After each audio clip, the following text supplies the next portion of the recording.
buenos días todos y toditas. Aquí les voy a hablar del tejido. El tejido en Pampahuana. Pampahuana quiere decir telar de piso. Este arte está practicado en toda la parte andina, del sur del Ecuador hasta el norte de Argentina y Chile, por las comunidades mayormente quechuas y aymaras. Los términos que voy a usar en ese cursillo que les voy a presentar son en quechua, de la región de Puno, del lago Titicaca, precisamente de la comunidad de Lichipuquio.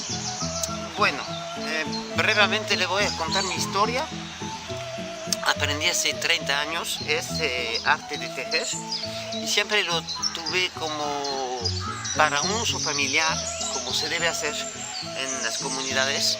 En las comunidades siempre en la familia hay una persona o dos personas que tejen y que se transmiten a las generaciones siguientes el saber de tejer para su uso de diario en prioridad, no para el negocio.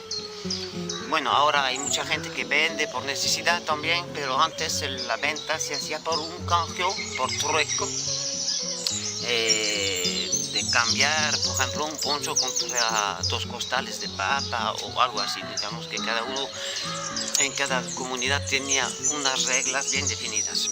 Bueno, no es tanto eso. Lo que quiero hacer es que me doy cuenta que las generaciones nuevas ya se están olvidando de tejer por falta de tiempo, por vivir en la ciudad, por miles de razones, y es una lástima que se vaya perdiendo.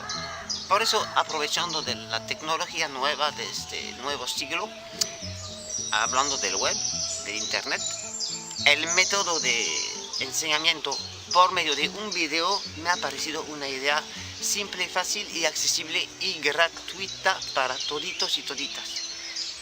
Más me dirijo a ustedes, jóvenes de la sierra, para que sigan tejiendo, porque un pueblo sin arte, sin cultura, es un pueblo muerto.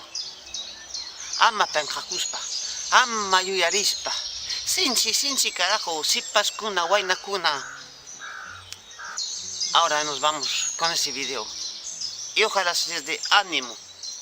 Uñay pacta suyo.